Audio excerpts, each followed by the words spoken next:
On this episode, we talk about perfection in the workplace. We talk about the vision long-term for the podcast. Very interesting, Cole.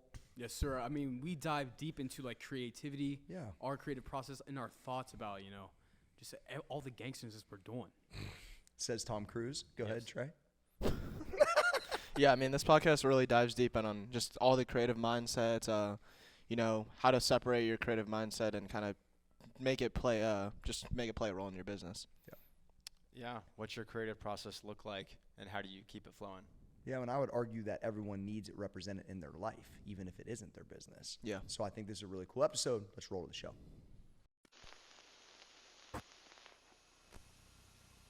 All right, welcome to the Roundtable. I'm your boy, Corey G. That's at Small Arms Danny, at Trey Speed, and Tom Cruise, the graphic gangster himself. Yes, sir. Cole Susak. Dude, I know I inspired you a few episodes ago. This looks great. And by the way, when I walked in the office, already had the shades on. Fucking amazing. Yes, I think if as human beings, You're like trying to be serious right now. sometimes we get in this trap of having the same look. We get comfortable of wearing the same style. But you know what? I'm just here to switch the fuck up. You are. But yeah. I mean, so you nicked yourself. Yes. You kept it going. Yeah. I mean, having being a beard guy, one of the worst things that can happen is you accidentally nick your beard where you have to basically remove it all. Yeah. And that happens every once in a while. It happens to the best of us. But you know what? Adapting with the mustache, with the aviators, I'm feeling it. This is adaptation. I'm feeling it. At its best. It might be a new look. Where did the aviators come from? Why don't you tell that real quick? The aviators? Yeah. Actually, these were a birthday present but from Michaela's mom. Shout out. Oh, okay. Yeah. Have you sent it to Michaela yet? The This picture of this photo? new you? Oh, yeah, she knows. Oh, yeah. She in? She said. She signed up for she tonight? said, "Oh my land." Did you send her this song? Huh? Did you send her this song? I just sent her Drake's new song, "Poppy's Home." So yeah, but not that one. That's next. Yeah. Yeah. Yeah.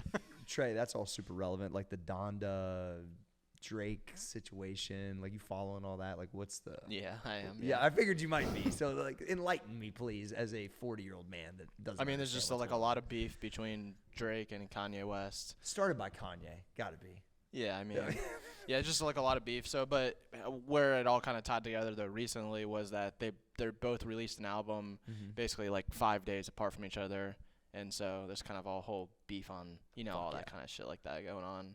It's really like at the end of the day, it's just competition, right? Yeah. Well, I mean, I feel like there's like girl or something. yeah, I mean, I feel like there might be a little bit more like for example, like Kanye one night at like 3 a.m. in the morning posted Drake's location on social media. So I think there might be a little bit more to it. But is like, he on his Snap Map? What the fuck? Yeah. I don't really know exactly how he acquired that or anything. But I mean, you can't. I feel like you can't like post. You can't really, celebrity or not, in my opinion, you can't really put your location out there to people. Dude. Especially when you're high Fucking profile, those guys, yeah. high You profile like fucking that. die. Yeah. Damn. Well, that's fucking weird. So my point though is the There's more than location that. drop. I feel like there might be a little bit more to that. Interesting. But I love it because me obviously being like a Kanye West stan, Yes. and then on the other side being a Drake hater. Yeah. Oh yeah, this is perfect for you. It's like pure entertainment So for me. From a marketing standpoint, though, I am paying attention. From like the way that Kanye leads people on is epic. Yeah. And then like AG, like him and his friends had like a party for like the Donda drop, and then it didn't drop, and it was like 3 weeks later. I'm like, What you guys they are a do? little They early. watch like the launch part, like the live. They on were Apple like, Music. and then they're like, and he's living in the fucking arena. Yeah, so he does. Yeah, because he does like album rollouts and everything. So like for example, for the Donda album, he did 3 different like album listening parties essentially, where you could buy a ticket to come watch him debut the album live. Yeah. But he did that 3 times though. He did it twice down in Atlanta and then 1 time at Mercedes-Benz in Chicago. And it's cool though. But the real cool thing about that though, to me, is that each 3 times that he played the album live, he played 3 different versions of the album. That's interesting. And then the version that we got was slightly changed as well. So do you think when he plays it, he thinks he's releasing it, and then he plays it and goes, I'm not releasing it? I'm assuming what's going through his head is he thinks that this is going to be the final track, and then he plays it, and then he probably is listening to it live, and then it probably hits him, I want to change this part of it. And then crazy. I think that's in turn what kind of delays the album each Yeah. week, because I mean the album was supposed to come out, I don't know, maybe like a month ago it was or something was the original release date. Yeah. But so well, I guess to date it back though, Donda was supposed to come out like a year and a half ago though. Of course. But that's how all of his albums are. That's what I really like about his music is that like the album was supposed to come out like a year and a half ago. So over time, if you follow him from the initial time when he announces an album, and then like a year and a half or 2 years when the album actually comes out, if you follow it the whole time, you get to hear all the different versions Yeah. of every song, The and just see how each song evolved. And then it's like, oh, it's interesting because he chose to go with this person's verse on this song because I liked this person's verse 2 Yeah. years ago better, some shit like I that. think it's interesting though because what I get, it's like a crazy pursuit of like really like perfection, Perfectionist, yeah. which is really because like Corey P worked for him on capturing the entire scope of every Yeezy. Yeah, that shoe. And, Yeah, that's and like an amazing shoe. So he shot every pair of shoes. Yeah. It was like 700 like iterations. That was and for then- Forbes, wasn't it? Yeah, I think so. Yeah. And then Kanye. Well, I think it for Kanye's archives too. Mm-hmm. And Kanye was like, "I want it done this way, like start the fuck over." He's like, "What?" Like, cause even he was in Carlsbad, actually close to where Kobe passed away at. It was like right down the street from Okay. that. So he was like doing that stuff during the same time as all that was going on. He's like, "Yeah, dude." He's like, "We did like 800 fucking sets and photos, and Kanye just didn't like at the end. He approved it, and then didn't like it." Yeah. And you're like, "What?" So I know that's like. There's a level of greatness to it, but at some point, like, isn't it like overkill? I don't know. What do you think, Cole? Like to go like that ultimate level of fucking perfection?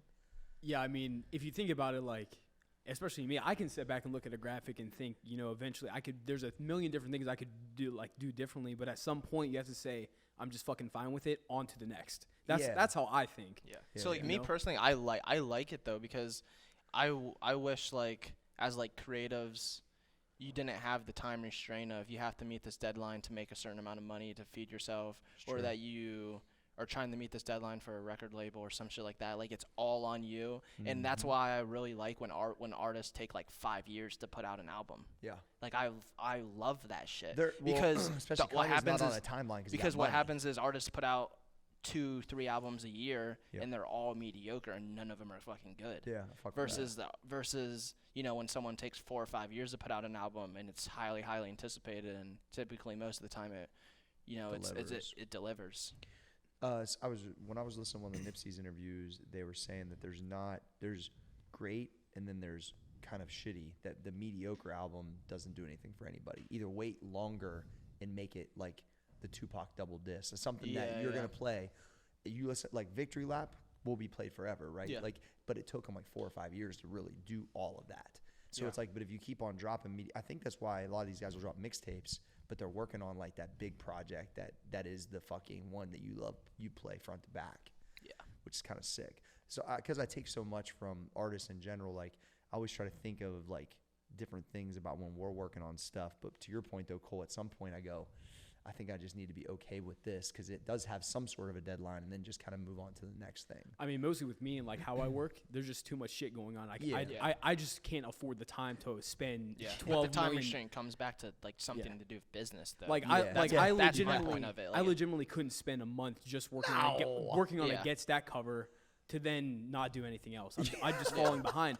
But now if I had the resources and it was just me and I was like working trying to put all of my time and space Yeah. into something, Sure. then yeah, it'd be fucking awesome. But the realistic part for me in my situation is That doesn't it's make not any going to happen, sense. and I really don't think it's ever going to happen. for me. No, it's not. You'd be basically creating a Picasso Get Yes. Stack cover. But so right? so I was listening to We'll do that for 100. Yeah.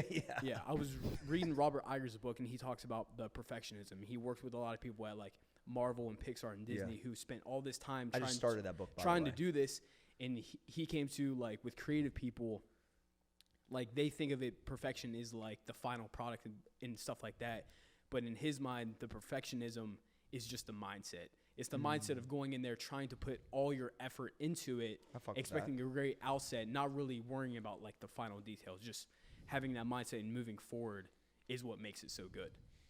I like that. I like that take on it. What's that book called again? Ride of a Lifetime. Yes. I fucking love it. I just downloaded it today. Yeah. It's my first Lunge and Learn session was with it now. We're on the Lunge and Learn network. Makes sense. Yeah. What do you think, Danny? I don't know. I was thinking about what Deegan and I were talking about the other day with writing and stuff, and how usually it's way harder to get down to a one-pager versus writing something that's 5 pages long. True. To be like even more concise. But I think there is a level of like, I don't know, if you look at something for so long and then like you basically have nothing left, and then like you have to like step away for a while or come back the next day with fresh eyes, and then you're like, oh, then you know what to do, or this, and this. Fresh eyes is definitely helpful. That's why even the new book that me and Danny have been working on, I haven't really looked at the stuff for like a few months, and then coming back to it. Like I like that kind of process. But I'm glad we're like not Kanye. rushing. It's gonna take like year or 2 years, but probably be like a year though for real. And I'm okay with that because I think I can add to it. But it's going to be better quality than if you tried to push it in a month. No question. Well, because we weren't like super like certain of exactly how we wanted to structure the book either, because we talked about doing it a few different ways, and I don't think we're still set on it. No, because I like Cole's idea too, which I'm still going to incorporate of how not to win. And how not to win and not to build confidence. I mean, just like generally speaking, like if you give yourself more time to try to create something great, it's going to turn out better. Instead, if you're like, I need this done by this week, like within a week. The 5 or 4 chapters that I've already done, I did all within like a week or 2 weeks on accident, kind of like they just happened. And so it's almost like, when you're laying down hooks and bars, you just fucking do it when it feels right. Yeah. You wish you were a rapper, weren't you? It's so bad. Yep. So, I mean, really the creative process, though, only comes when it comes. You can force it when you need deadlines, but the reality is I think the really good stuff takes some time. What else did Deegan say about it? Did he basically just kind of agree with that on the writing? Yeah, I mean, we're just talking about his, like, favorite books and, like, his process for writing.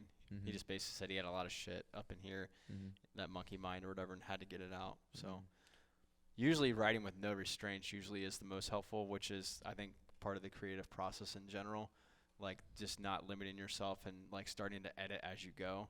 That's something that, like, writing with you, something that I had experience. That I had to resist doing because I wanted to do it as I was writing too much. Yeah. And then it was taking 2 or 3 times longer versus just, like, getting it down so it's down there, and then I can go back to the top, and then I can slowly chip away at it. Yeah, dealing with me has its challenges. Sorry, little broken English. Yeah, that's fucking broken fact. English, broken / thoughts. Slang.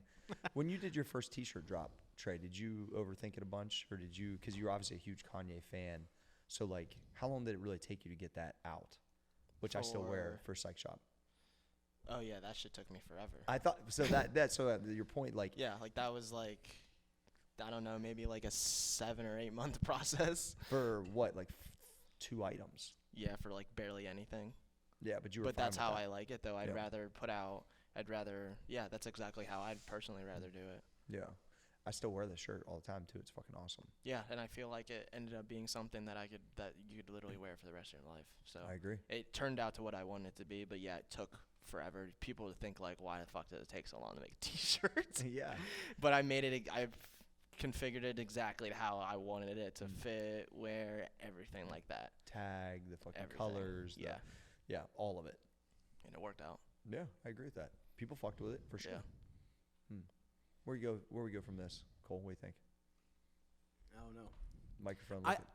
I think just like generally, you have to ride a fine line between like making sure you take the time and patience to make something good, and then not rushing the process, but not taking too much fucking time to where you're now slow and you're falling behind. So, great point. I'm glad you brought up that. You're really getting good at podcasting, by the way. Thank you. I mean, this mustache really puts it over the top. Yeah. But the Super Troopers. because then you fall into the overanalyzation, parallelization type of situation where, Trey, what if you still hadn't dropped the T-shirt yet? Yeah. Because there's a thread count that you wanted on the bottom of the T that you couldn't get right. You know what I mean? Then you never. So I think some people just then never put it out. Yeah. Yeah. So where is that line? Because I think there's a lot of that going on. I think the line, though, is, to me personally, I feel like the line, though, would be between if it's a business, though, or if it's a hobby. Yeah, no, you're right. I think that's the line. That is the line. And I wasn't doing it to make money. I just wanted to do it because I wanted to make something dope as fuck. So I didn't really. So the time constraint to me wasn't a factor. I think also in the category of things that you're doing. So like, I was going to take more time to create the overall brand of Max Effort. Mm-hmm. But for an image that's going on Instagram, we don't need to take a month. Yeah. You know what I mean? So it's like, I think I want to say lax, but I'm less critical on stuff that's day-to-day stuff. That's than really I am not that for important. It's really Yeah. not that Yeah. important over than overarching things that really impact the brand. Yeah. So I think that's also, you got to categorize those things. For yours was the first thing that came out. It isn't how you're paying your bills. So why would you rush it? Exactly. It's like Yeah. it was just a hobby. So, but if you were paying your bills, I bet you would have got it out faster. Yeah, but But I'm saying that's not how I wanted it to be though either. Yeah. You wanted it to be so great that it could push to that, but that wasn't Yeah. It's any just like a intention. hobby. But clothing really isn't the hobby. Vintage could be your full-time job right now. Yeah. 1,000. You and Josh Moore. Josh Moore represent. All right. All right, Danny. Well, I'm thinking about the company I started in 2018. It was more of like a hobby. I mean, we weren't taking like a salary or anything from it. We're just kind of seeing what would happen, called Bar Shield. So it pretty much started with one of my friends at Rogue at the time was working there in customer service. And then pretty much we came up with a barbell maintenance kit for bars. So like when because I was building the kit, or like what we're going to have in it, how it was going to be, I don't know, packaged, I guess. So that was something we didn't put a whole bunch of time into as far as the creative. It was more about getting something out there so we can get rolling, because we knew there was a need there. So, I mean, it had like the different iterations. So, I don't know. That's kind of like what I'm thinking about. So we had like, went from a standard square box from Uline as an 8x8x8, and, finding cut to fit like foam squares so it doesn't bounce around, and it like everything just kind of went in the kit. And then we had a label printer, and we literally were putting them on by hand on top of the box. So that was like version 1. And then like eventually, as we started to get some sort of traction, had some more cash flow coming in, then we went to a company in Utah where you can completely customize the box. So we had a designer design the box, and it was like a high-res print on the box. The box was more to size, so everything fit well. And then we even had like on the inside panel, we had like tips printed on the inside panel. I remember when you did that, I thought that was like a game changer for you guys. Yeah, it was like huge. teaching people how to use it, like whenever you opened it up. Yeah, like when we were going through this box, that one thing I had in my mind was like how Apple, like when you get your first like iPhone and you open it up, and it's like that slow open or whatever, and everything's in a certain spot. So I had a vision for what I wanted exactly. Like if I had unlimited resources, I would have like a die cut, and everything's in its own thing. Like if you were at Home Depot and you open up a toolbox and everything's in its own spot. Yeah. But that was, several $100,000s of dollars to have something like that. I think a lot of times I've erred on the side of not being critical enough, because I know getting things started is sometimes the hardest part. So I think I've gotten used to knowing that there's going to be 5 iterations or more. And then so the sooner I start that process, then I don't want it to be dog shit, but I want to get it going, because I know it's going to change a bunch, as every business. I mean, if you look at the first Muscle Farm label to then whenever, we were at the height, we went from like dramatic, gothic hologram chains to looking like fucking Nike. It's just a fact. And even the iteration of Max Effort being from really staying on with the lines like you're behind Trey to really just the clean black and white or whatever color, like where it doesn't even have the muscle attached to it. Yeah. Max Effort's becoming more of the thing that's more recognized, because that's what is clean and what means so many different things. So it's like this thing's changed so much, but that's why I try not to be overly critical at the beginning, because I just know that. I think that's important, because people they kind of get paralyzed by it, and then they 1,000%. Either never start, or it kind of just takes forever, and then it kind of just fizzles maybe. Yeah. But yeah, just like the attention to detail, because like all that stuff is gonna come like as you go along the process, and people start to notice stuff, because we got many comments on the box, and we're playing around with how we wanted to ship it without the box being damaged and all this stuff, and like our first event versus our fifth event, how it looked, how the booth looked, you know, having a canopy, having a table, doing live demos, going to gyms, like stuff like that. So that really kind of changed the game. So I would argue that that's part of like what people really sign up to do. They might not realize that, but that's like part of that, you know, the chase, the push, the work, like the iterations, the challenges, like that's why we do what we do. So, I mean, is part of it. So I don't know. What do you think, Cole? I think a lot of it comes down, like, one also huge important factor is, again, time, but how much, like, you can manage. Yeah. Like, how much creative space in your mind do you have available to, like, do resources, you know? I like that. Like, too. one thing, like, is, like, I'm trying to manage all of Max Effort, Corey G, now Old School stuff, Varsity Creative stuff, the podcast stuff, even, like, helping out this room and everything like that. So you get pulled in so many different directions. Sometimes it's hard to, like, really try to put in all your creative effort into something. Yep. you only have so much bandwidth. Yeah, and me, like, right now I feel like I haven't been, like, as creative as I possibly could be, but I know it's because I'm taking on these other roles that are more, honestly, kind of more important than, you know, trying to spend, like, a fucking hour and a half trying to make a social graphic like I used to. Yeah. So I've been, like, battling with that, like, internally with, like, whenever I used to make, like, the super, like, dope, like, fucking graphics for, like, a product on Instagram. Yeah. That's just not a priority anymore, No. you know? Well, and also, like, you've spent so much time individually on all the stuff that's on this wall right here, but still having to change it to get it to be able to be on that wall. Yeah, I Like, mean, and everything takes time, I never you know? understand that kind of stuff because I don't do what you do, right? That's why I always ask you, hey, to make that, you already have it, but to make it that has to be a certain DPI. It has to be blown out, it has to be cut. Like, everything, like, takes way more time than what you actually think it is. yeah, Like, even, like, managing clothing, managing all that stuff, it takes so much time. yeah. But all that stuff is task-driven stuff that takes away from creativity, which is part of the back and forth that I battle all the time too, for sure. If Trey's editing for 6 hours, is he going to come up with a great T-shirt design? Exactly. That's just part of it, right? So the thing that I think is cool is that if both things are represented in your life, because obviously business is business, it has to happen, right? But then you still have the availability where there's going to be periods of time where you are rocking fucking creative stuff, that you have days or times or weeks that where it rocks like that sparks all of this stuff that you see. A lot of people don't even get into that realm, even if they have it in them, because all that other stuff is what they're overwhelmed with constantly.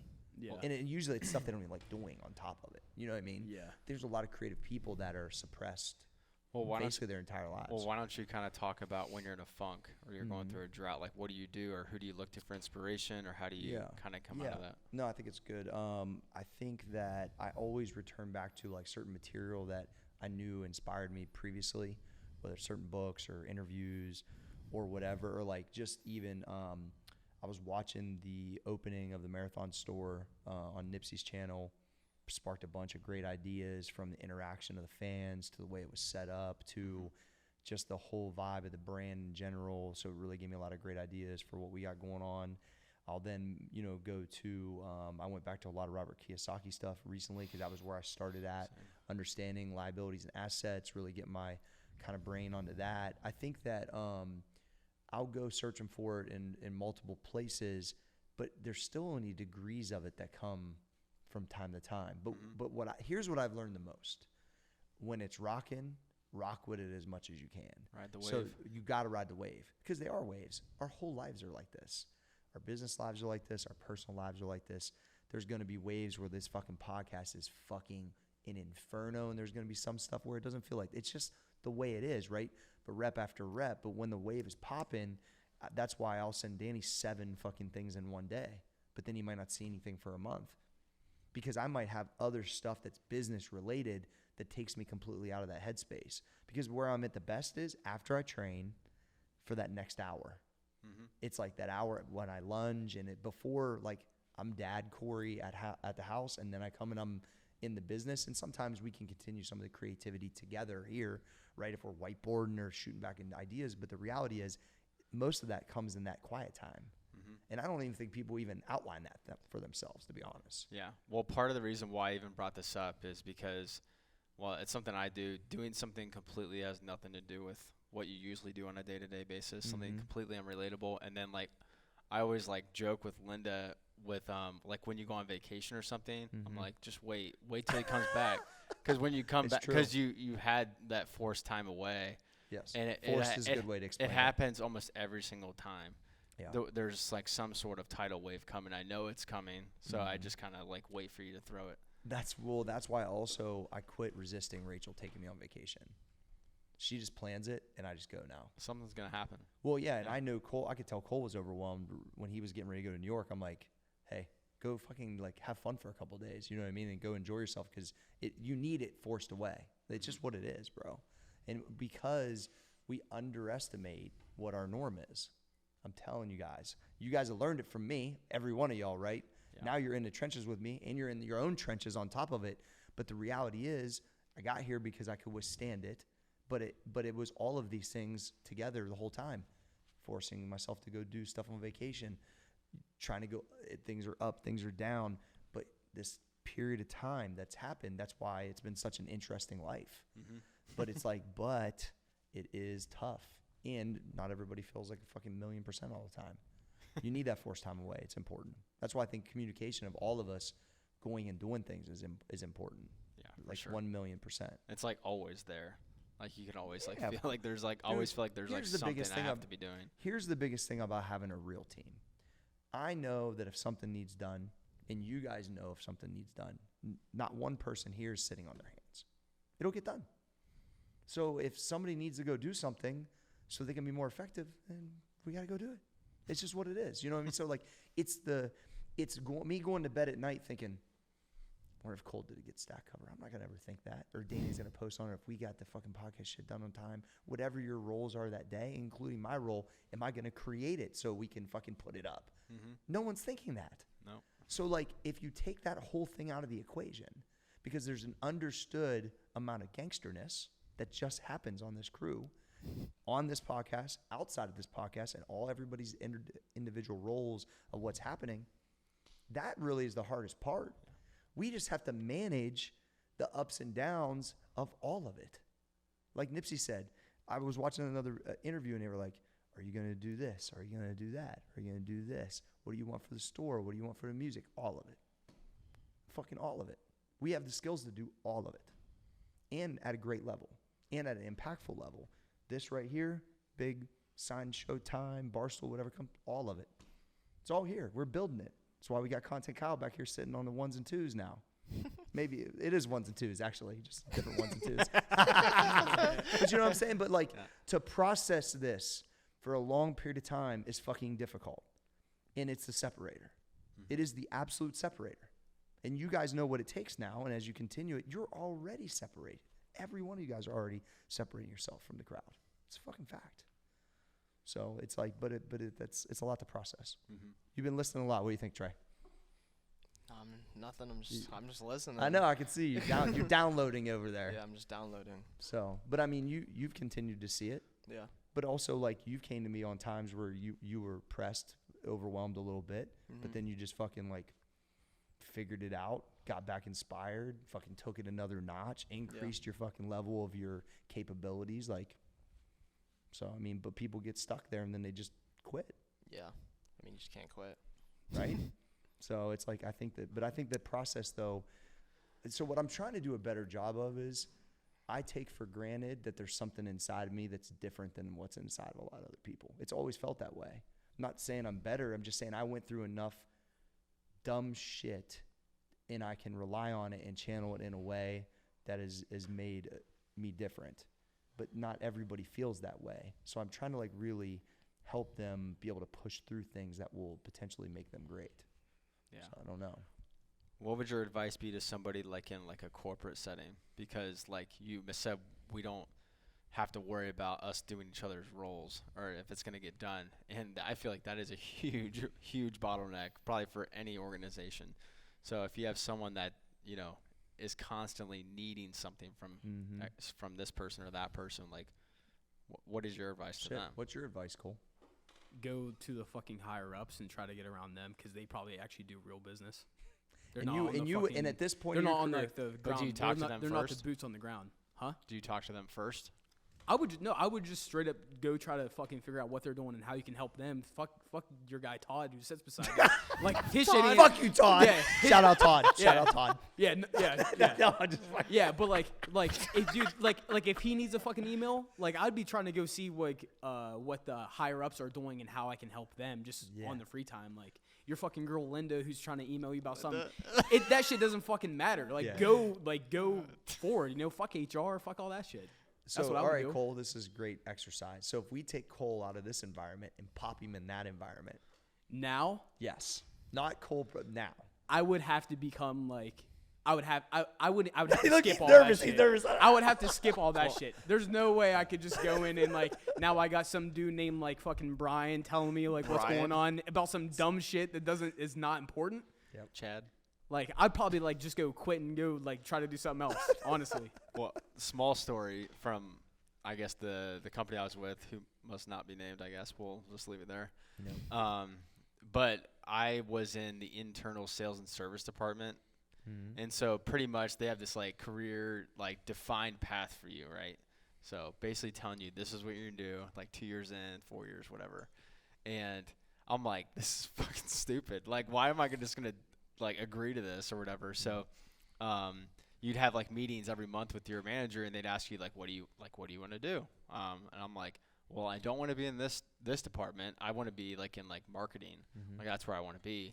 And pretty much I just got this like kind of like half-assed long-winded answer of like you got to be in here for at least 2 years before you even consider blah blah blah blah blah. And so I was like, so many rules. yeah, I was like, absolutely not, like fuck that, pretty much. And so long story short, I got connected with 2 people just through like different friends and connections or whatever.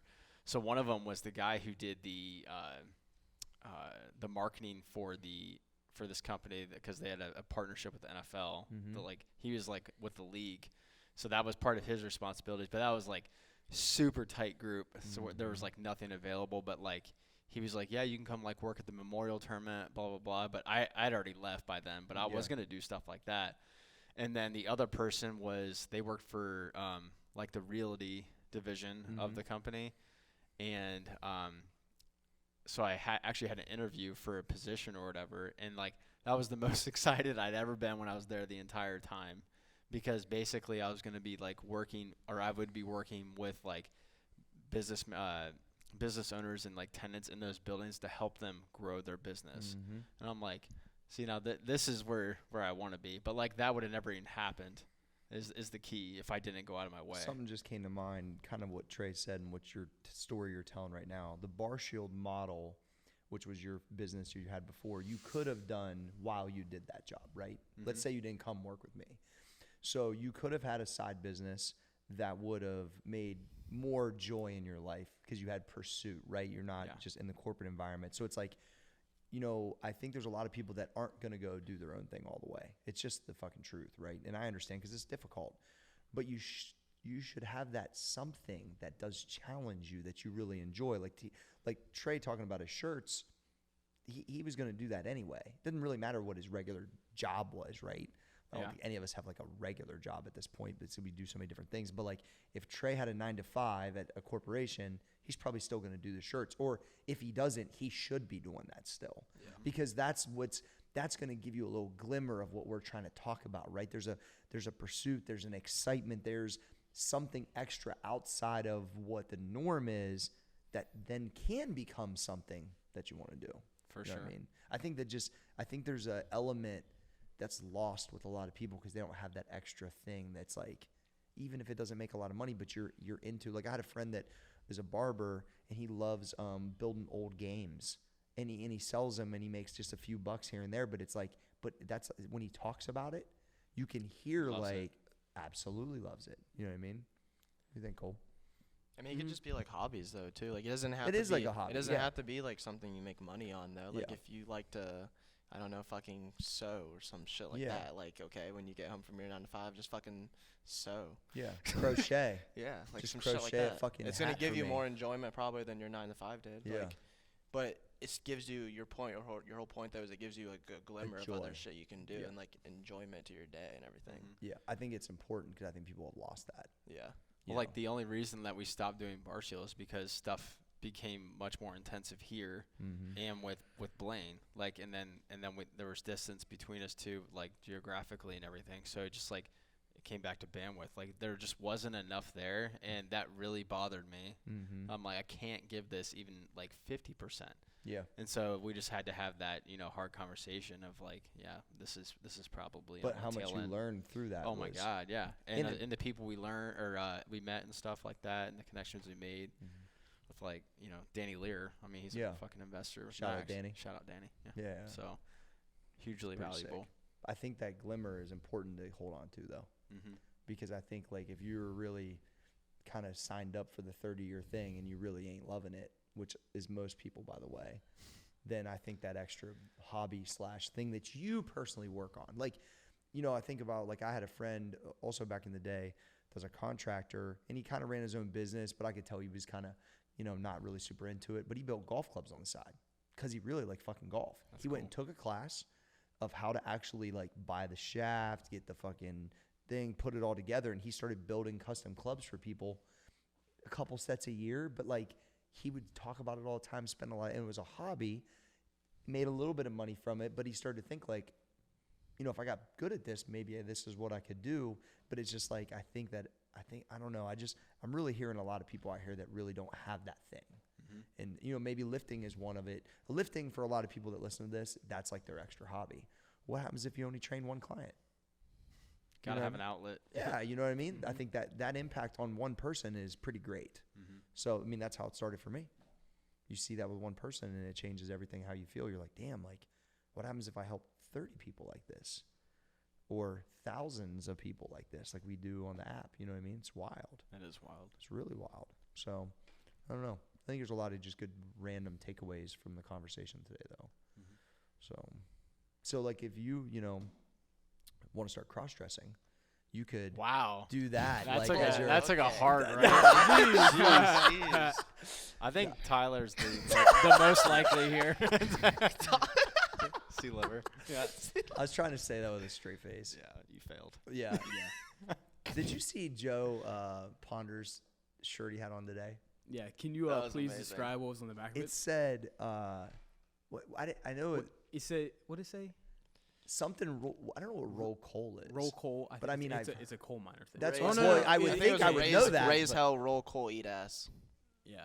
So I need to know what the reference of roll coal is. I gotta ask. Oh Randy. no, it's a Chevy. It's a diesel truck. Whenever they blow smoke, basically. Oh, I got you. Because I don't ever remember hearing that situation actually in the coal mine. I don't think it had. Because I was like, okay, but anyway. So I mean, we can get you one of those, Danny. Yeah. Okay. I got some action. I got some action shots. I don't know what to say back today too. If you saw. Fuck yeah. Select back shirt. Yeah. What are your? This is total shift left. But tell me about feedback you guys have got on the show so far, with it being, obviously available to everyone. Kind of like the excitement around the show. Just like now we've been executing for a few weeks. Some of the guests that have been on. Like, let's just get a little feedback on what you guys have been feeling. Go ahead, Cole. I would definitely say I've had a lot of people from like back home, which is probably the coolest part for me, reach out and say that they're listening to the podcast because I know it's going to impact them and I know that I already have a connection with them. Yep. But honestly, having like people like from the website and following from Max now reaching out like that they like my perspective and our perspective and stuff, like, it's cool. They're getting to know Cole. Yeah. Which is awesome. So it's tight.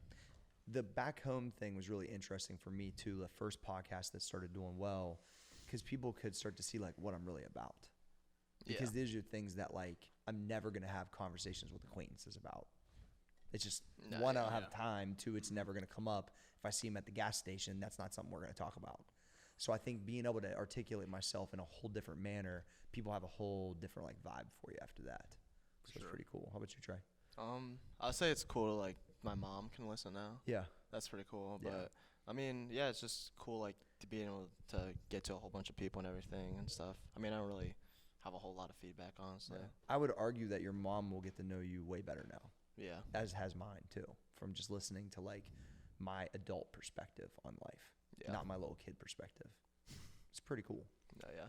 Danny? I mean, just kind of echoing Trey, I guess. I mean, I've had a few friends like really, love the Ohio State interviews and stuff like that we've done and stuff like that. Just throwing them on when they work. and then like being able to send these to my family, it just is kind of cool because it's just conversations we literally never had before. Hey, Dad, check out my interview with Ted Ginn. Pretty cool. No big deal. Yeah, it was like, what? And like even last night, it was like my uncle was over because he was like helping me, like show me how to do something in the, some like tile shit. And I was like, he's like, yeah, I don't even think I have the podcast app on my phone. I'm like, Jeff, yeah, you do. Like everybody, yeah. And I'm like, get your phone out. I'm gonna show you where it is. Subscribe. Yeah, One more subscriber. Yeah, Jeff. Thanks, Jeff. Shout out, Jeff. Shout out, Jeff. Yeah. So that was pretty fun. Yeah. My excitement based around it being public again is that just everybody can listen, right? Even though there's a lot of people listening before, but now anyone can listen because back in the day, I realized that you never know who's listening either. And that's what's really interesting because some of the feedback I had got from certain people, it was like surprising at times, whether the level of business they were already at or the amount they grabbed from a certain topic. You just never know the day, what somebody's going through, what they need, what perspective they grab, who they lock onto. Somebody's going to lock onto one of us or multiple of us because of what they like to hear, right? They might be like, well, fuck, I can't identify with Cole, but Danny's saying everything I'm saying, everything I'm going through right now, or vice versa, or Trey or me. It's like, that's why I love about the audience. We can hit is literally everybody. It's fucking unbelievable. It is cool. That's why I knew the sauce was here. I knew it. Oh, dude. By episode 2, after you guys went in, which we need to replay, when you guys went in, was it episode 2 or 1? 2. I knew we were fucking all-star cast. Yeah, 100%. I knew at that time. That was a locker rocker, Cole. Yeah, we got to rewind it because I think that once, because that's what I thought could happen, but then once I saw it happen, I was like, oh yeah, this is for real. So where do you think it's going, Cole? What's your so I don't know if you guys operate like this. I see lights, camera, all this stuff in my head. What do you see for us? I do see us your vision? interviewing fucking John Cena. I see me like interviewing John Cena. love Trey's got that. fucking Ye on. Danny's got his brother Tim Ferriss on. Yeah. And then who's your guy again? Well, so what I guy? see is us being on Arnold's back porch, smoking cigars. Oh yeah. Okay.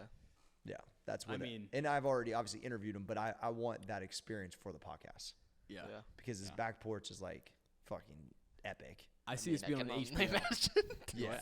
HBO or Disney Plus. Yeah, I Disney like Disney. Plus. I like Disney Plus is idea. Shout out, eventually Disney will eventually buy us out. Yes, What about HBO Max? Yeah. I'll take all of them. Any of them. Yeah. Who gives us the most exposure? I'm in. I think we make the most impact at Disney Plus. Okay. Can you the explain? kids? Can you explain that? Yeah. Can for you us. explain Why why? do you think Why that? do you think Yeah. that? Why? Yeah.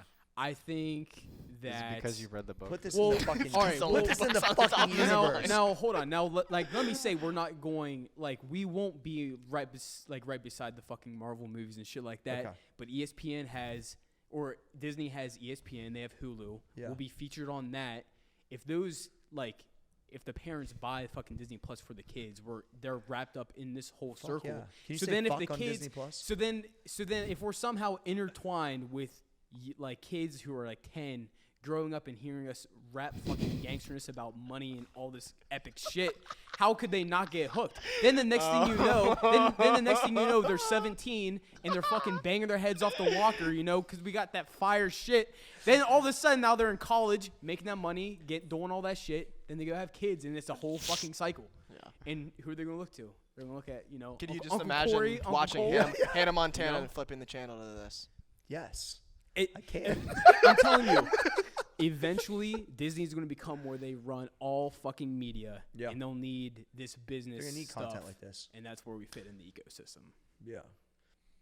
I've thought that was fucking really fucking good. I'm just speaking. No, I'm but just that's saying. what that's what I can't wait till we're just next saying. to Moana on Disney Plus.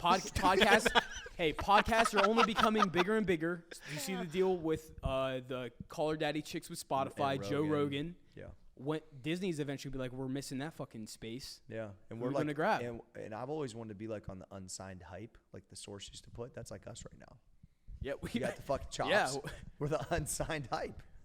Just saying. You guys are too young for that. The unsigned. Yeah. But that was like a big spot in the Source magazine where they would have like new rappers that weren't signed yet, but like had like a lot of street cred or people fucked with, and so I was like, yeah, I'm unsigned hype all over the fucking place.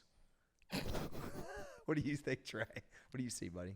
I'm not This was sure. amazing picture though. That was amazing. Just to go off of that real quick. Yeah, please. If we did do something with Disney, one of my like bucket list goals in life is this may sound a little fruity, but I really Love the disclaimer, Trey. I really, really like want the opportunity though, like to stay in the fucking Cinderella's castle at Disney World. That'd be because fire it's as fucking fuck. because it's invite only. Oh, I didn't even know that was a thing. Like like, you can stay like if you go to like to Magic Kingdom, like you Okay. can stay in the fucking Cinderella castle. in How the many middle of fucking rooms kingdom. do they got? This is a whole new thing. I think it's like only like I didn't know one. Okay. But it's like it's like an invite thing. We'll like put you that can't in- like you No, no, can't Trey, you listen. can't Fucking you White can't House. be like I you can't be got like you, let me bro. drop you can't be like let me drop $1 million get the No, room I for a got night. you, Like bro. they have to invite in you. our contract when they sign us. We'll just put that in there. Yes. But there's one extra thing here, sir. One string attached. There's one Yeah. string attached. Trey gets to sleep with Cinderella. We go with that?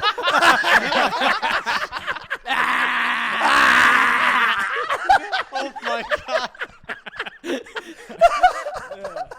Oh, shit. Now we're cooking with gas. So I just while Trey was talking, I had another vision of realistically how I'm crying how over we'll here, weasel our please. way into the whole entire Disney Corporation, where eventually we are the board of Disney. Okay. Basically, I think that eventually, as you know, the young kids now are all Robin Hooders. Yeah, you know, sure. they're the hood gang, whatever. Yes. they're go with it. gonna grow up and they're gonna be so like the business like learning about money and shit's becoming super prevalent at a younger age. Yeah. So it's now becoming a huge culture thing. Sure. It's not represented anywhere at Disney. I think ESPN would have some way where they branch into like some sort of like Disney business or ESPN business, something in that space, and that's where we'll fucking They take need over. a developmental just There- action. There's no like there's nothing business related with that. They have ESPN, they got the sports, the entertainment, all that stuff. They just don't have business yet. Yeah. It's our one missing little avenue. I would argue that, like, obviously we talk a ton about money and business, but I think that we're really talking about a real different lifestyle all the way across the board too, which is interesting because I think a lot of people can jive with the fact that we're conscious of our time, the things that we do, about our money, about relationships. Like, I would argue that it's like it's such a wider net. That's why we should be on that. I'm just building up your case. Yeah. So Trey can bang Cinderella and we can I sandwich just think that Disney. we all just want, You knew this was coming. yeah. You knew that. I'm buying you a Cinderella shirt. I with a think big that egg we plant all on it. just want to execute on the highest level possible. And then Yeah. even when we're at the highest level, we're trying to make our new highest level. You know, Yeah. it's a never ending process of that. Fuck yeah. This part's been amazing. Good, Dan. I don't even know what to say. Yeah, How do yeah. I even follow that up? I mean, I'm just excited to interview different types of people from different backgrounds. I Yeah. guess. Learn And so you know much. what? I'm just going to say if Disney doesn't fucking sign us, we'll make our own fucking Disney. There you go. There you go. Yeah. I mean, that's Next, get stat cover. Yeah, what if we had our own like streaming service? like Tidal, like fucking Jay-Z did. Got bought for a crazy amount of money. Just an idea. And I mean, I would, kind of like with the channel, like that's kind of was my thing, like building up like a fucking network that has just so many different shows and so much value. So yeah, I fucking love it. I've always thought it was like, this is what's, I mean, good and bad about me. Like all right, my first podcast, like actual podcast, which was the MP Nation podcast, and I interviewed some hitters right out the gate. I was like, I'm fucking put me on fucking TV. I'm ready now. I was pumped about that. Yeah, like I thought, That's like cool. after the first interview, I was made to do. Honestly, after the first Barbell Shrug interview is what did it. I do that interview and I'm like, I'm made for fucking podcasting. Yeah. I just started telling myself like, this is me. I'm fucking Joe Rogan, whatever. Not really Joe Rogan because I don't really like him, but I was like, I thought this is where a spot I need to be in. And so now you're looking at the multiple iterations to where like I do think it not ends or begins at a different like more mainstream level on a bigger stage and more people and just putting the reps in just out loud. I just got my lunchbox packed. It's sitting over there, and I'm just waiting it out because I'm going to keep executing and adding value until we either create our own level of like platform that's so big, or somebody sees the talent and just signs it. I really think with this group, we got it. I believed it since that episode 2. That's why I was excited to go and invest in this type of stuff. You guys are investing your time, all your fucking resources, same as as a team. Shit's fucking meant to be great. I can feel it when the feedback that I'm getting, because it's not just, I'm used to getting all kinds of feedback because I've been doing this shit forever. But when they're like, yo, when Cole said this, or Trey said that, or Danny, like, I get feedback about you guys too, not just about myself or the show. Like, that's been happening along this entire way, which also was telling me that I'm onto it, right? Because I can impact a kid that's 22, but Trey and Cole really can. And they want to be in the spot coming what you're in right now. Sometimes I'm like too far ahead. It's just part of it, right? Because the business is hard to identify with. I've been through all this craziness. It's hard to see from my start point to where I'm here. There's a lot in between. You guys are all in different phases of it along the way, which is fucking epic. And it's actually, it's better so people can identify. Because honestly, I've been out of the loop for so long. Even though I'm in here grinding and doing, but there's a different level of where it starts at now. It's just what it is. Yeah. You know what I mean? So that's where like the value, that's why I know it's like big value, because that's needed to be represented, I think, around me for like a while from this standpoint. So that was exciting. But all right, well, fuck it. I like Cole's vision. Cinderella. Also, I just had another realization that Please. that I've been wearing these aviators. fact, and I I can't have see your this eyes mustache right the now. Yeah, entire no big fucking deal. show. So Go watch Super Troopers. all right, so the way you guys can help that happen is share this out with your friends. Give us a 5-star rating. The fucking Roundtable is here. Leave to a stay. review. Leave a review for us. Tell us how awesome you think the show is. But the key is put it on your story. Share it with your friends. That's the way that we'll Tag get us out. in it. Yeah, tag us in it. We'll repost it. I think it'll be great. I think that's pretty much it. Brought to you by Max Effort Muscle. Appreciate y'all supporting the brand. I'm your boy Corey G, at Small Arms Danny, at Trey Speed, and the traffic gangster himself, Cole Susak. Oh, one more request, Trey. Just take video of Cinderella. We out. This motherfucker.